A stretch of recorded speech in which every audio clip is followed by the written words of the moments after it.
Hey guys, this is Greg coming at you with yet another deck profile, and this is one that's a little bit more obscure. I am doing Vandalgion Stud. A couple of people may have seen that little post on Shrink, and I'll put a link to it in the description, of a deck called Vandalgion Permission. It was this really trolly deck that won at like a small Japanese tournament, and you can tell the guy who put it together just did not give a fuck. But the deck idea seemed like one that I was interested in, and one that I was actually willing to make a serious effort to do. It requires a card that I don't have yet, and you'll see what that is in a bit, or you can probably guess. But I know that it's going to be there, so I felt like showing it to you anyway. Same with Infernities and the lack of barrier. We have triple Vandalgion, obviously. This guy's ability to come out when a counter trap is dropped and then do various things makes him very, very awesome indeed. He can't come down during the damage step, but there are lots of things that he can do. We have Beast King Barbaros. Yay for 3,000 attack monsters with skill drain out, and just beaters in general. And here's the card I don't have.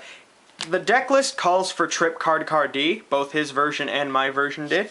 I'm going to try and either borrow them or get my hands on them and then just run them around. Hopefully it gets reprinted. I'm not going to hold my breath, but if it did, I'd be very happy. And then the last two monsters in the deck are a pair of Beast Machine King Barbaros Ur.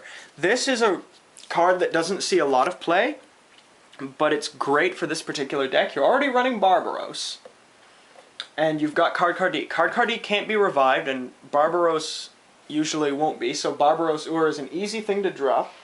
He's pretty much the biggest mainable beat stick besides a Malefic that there is. And once skill drains out, his effect to negate damage disappears. And even if skill drain isn't out, he's not like a Malefic where he'll auto-die if there's no field spell. He'll still stay out there. So yeah, just 11 monsters. Same with the spells, there's 11 of them. We've got 3 trade-in. I've got 8 targets. This thing is great for putting Vandalgion targets in the graveyard, or an extra Vandalgion if I don't need it. And before you ask, no, I'm not running Allure of Darkness. I tinkered with it a little bit and I just found it wasn't worth it. Triple MST, because you want to get rid of stuff that is not doing you any service. You've got 2 Forbidden Lances, because you want protection. And yes, these are different lances from the ones that I had earlier. So, yeah, you're going to want protection for your own stuff, or the ability to beat over your opponent's stuff. It's rare that you wouldn't be able to beat over theirs, so you're more likely going to use it for the protection.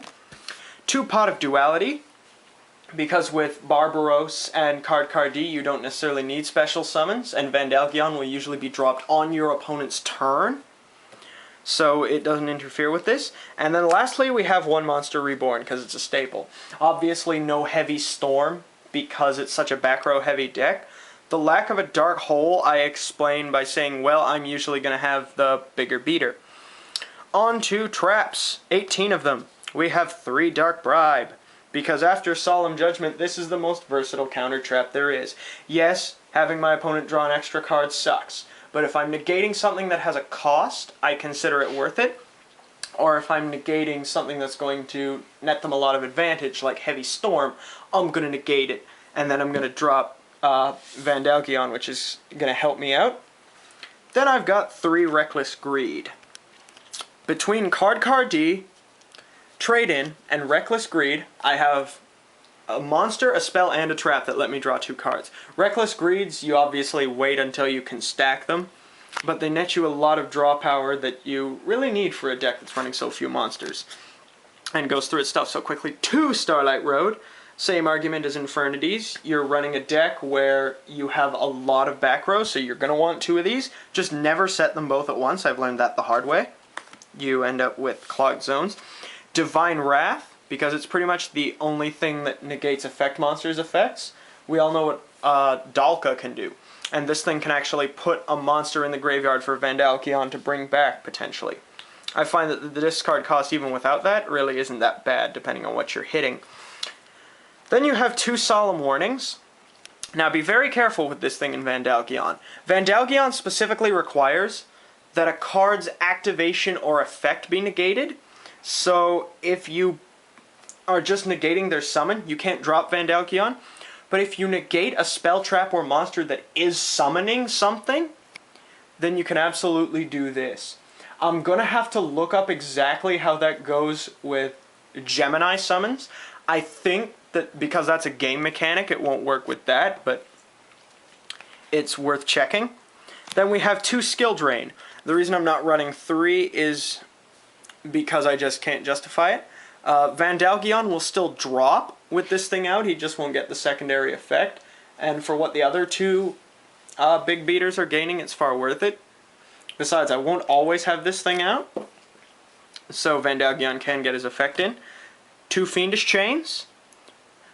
People have told me that I should switch these out for like dimensional prisons or stuff like that. I find that the ability to shackle up an opponent's effect is far more important than getting it off the field when I can drop the big beater to get rid of them anyway. Then we have Solemn Judgment, just because, like I said, it's the most versatile counter trap there is. And Mirror Force, just in case I do need to get rid of my opponent's attacking monsters. It will probably end up going because I find I'm not using it much. If you guys actually have a suggestion, I'd love to hear it. And then the extra deck is completely incidental.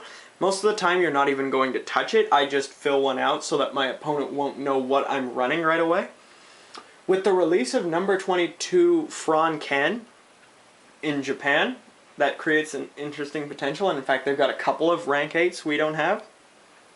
But usually I won't bother with an extra deck. And you can see why this deck is a powerhouse in and of itself. I compare it to Sins or Malefics in terms of just, I can drop big beaters and I'm keeping you shackled down. And that's what I love about this deck. That's why I built it. I love it. And that's all for now, guys. So I'll be seeing you around.